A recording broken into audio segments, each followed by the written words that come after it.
పల్నాడు జిల్లా నరసరావుపేటలోని ఈశ్వర్ చిట్స్ కార్యాలయం ఎదుట బాధితులు తీవ్ర స్థాయిలో ఆందోళనకు దిగారు. గుంటూరు జిల్లా ఫిరంగిపురం ప్రాంతానికి చెందిన మహమ్మద్ జాఫర్ అలీతో పాటు ఆయన బంధువులు, కుటుంబ సభ్యులు రోడ్డుపై బైఠాయించి చిట్ ఫండ్ యాజమాన్యానికి వ్యతిరేకంగా పెద్ద ఎత్తున నినాదాలు చేశారు.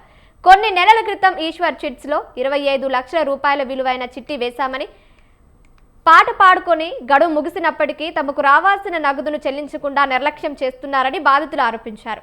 చిట్స్ నిర్వాహకులు సత్తార్ అలీ, అబ్దుల్ బాషా, షౌకత్ అలీలు కలిసి తమను దారుణంగా మోసం చేశారని వాపోయారు. కష్టపడి దాచుకున్న డబ్బులు తిరిగి ఇవ్వాలని అడిగితే బెదిరింపులకు దిగుతున్నారని అలీ కుటుంబ సభ్యులు ఆవేదన వ్యక్తం చేశారు. తక్షణమే న్యాయం చేయాలని, మోసానికి పాల్పడిన 3 యజమానులను వెంటనే అరెస్టు చేయాలని డిమాండ్ చేశారు. ఘటనపై సమాచారం అందుకున్న పోలీసులు కేసు నమోదు చేసి దర్యాప్తు ప్రారంభించారు.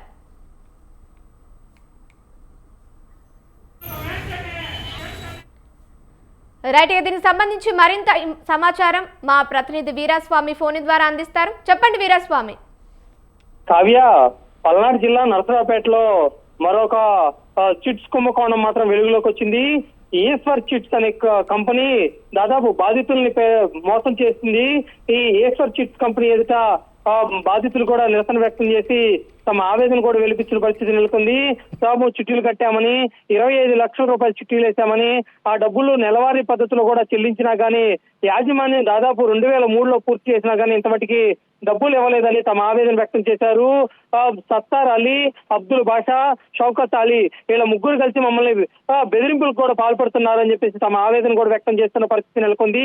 గతంలో చూసుకున్నట్టు మాత్రం పలుమార్లు కూడా తమకు న్యాయం చేస్తామని చెప్పేసి ఎన్నో మార్లు గ్రీవెన్స్ లో కూడా పెట్టాము, కానీ పట్టించుకోలేదు. ఇప్పుడు బాధితులు అందరం ఒకటే రోడ్డు మీదకి వచ్చేసి తమకు న్యాయం చేయాలని చెప్పి గోడు వెళ్ళబోసుకుంటున్నాం, తమకు న్యాయం చేయాలని ఆవేదన వ్యక్తం చేస్తున్న పరిస్థితి నెలకొంది.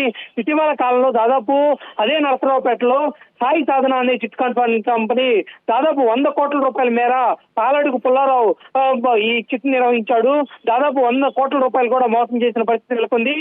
ప్లేట్ కూడా తిప్పేసిన పరిస్థితి నెలకొంది. అతని మీద కూడా పోలీస్ స్టేషన్ లో కూడా ఫిర్యాదు చేసింది. అతన్ని అరెస్ట్ చేసి రిమాండ్ పంపించిన పరిస్థితి నెలకొంది. దాదాపు సంవత్సరం గడిచిన తర్వాత మరోసారి మాత్రం అదే ప్లేస్ లో ఈశ్వర్ చిట్స్ మాత్రం కంపెనీ కూడా బోర్డు తిప్పేసిందని చెప్పేసి బాధితులు కూడా ఆవేదన వ్యక్తం చేశారు. రోడ్డు మీదకి వచ్చేసి బైఠాయించిన పరిస్థితి నెలకొంది. పోలీస్ స్టేషన్ లో కూడా ఫిర్యాదు చేసేసి తమకు న్యాయం చేయాలని చెప్పేసి కోరుతున్న పరిస్థితి నెలకొంది.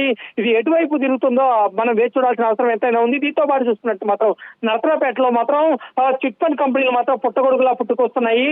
వాటన్నింటినీ చూసుకున్నట్టు మాత్రం ఏదైతే ఉందో మధ్యతరగతి ప్రజలు మాత్రం చిట్స్ కి డబ్బులు కూడా ఒక చోట పోగేసుకుంటుంటే ఆ డబ్బులన్నీ ఒకేసారి వస్తాయి, తమ అవసరాలు తీర్చుకోవచ్చు అని చెప్పి చిట్స్ కడుతూ ఉంటారు.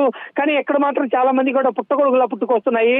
చిట్స్ కంపెనీ యాజమాన్యం మాత్రం ఏదైతే ఉందో కొన్ని పర్మిషన్ తీసుకోకుండా వాటన్ని చిట్లు కూడా నిర్వహిస్తున్న పరిస్థితి నెలకొంది. వాటి మీద కూడా దృష్టి సారించాల్సిన అవసరం ఎంతైనా ఉందని చెప్పి బాధితులు మాత్రం వెల్లడిస్తున్న పరిస్థితి నెలకొంది. ఇప్పుడు మాత్రం ఏదైతే ఉందో ఈశ్వర్ చిట్స్ కంపెనీ మాత్రం వెలుగులోకి వచ్చింది. మరికొన్ని చిట్ ఫండ్ కంపెనీలు కూడా ఏదైతే ఉందో వెలుగులోకి వచ్చే అవకాశాలు కూడా ఉన్నాయి. అక్కడికి వచ్చిన తర్వాత ఇప్పటికే దీని మీద కూడా ఉన్నతాధికారులు కూడా దృష్టి సారించి ఏదైతే ఉందో ఇటీవల కాలంలో కూడా సమావేశం కూడా నిర్వహించి ఏదైతే ఉందో దీనికి సంబంధించి కూడా పత్రాలు ఉంటేనే చిట్స్ వేయండి అని చెప్పిన పరిస్థితి నెలకొంది. కానీ ఈ ఈశ్వర్ చిట్స్ కంపెనీ మాత్రం మరో వెలుగులోకి వచ్చింది. ఇప్పుడు బాధితులు ఎంతమంది బయటకు వస్తారనేది మనం వేచి చూడాల్సిన అవసరం ఎంతైనా ఉంది. Kavya, thank you for the updates. Eshwar chit fund బాధితులు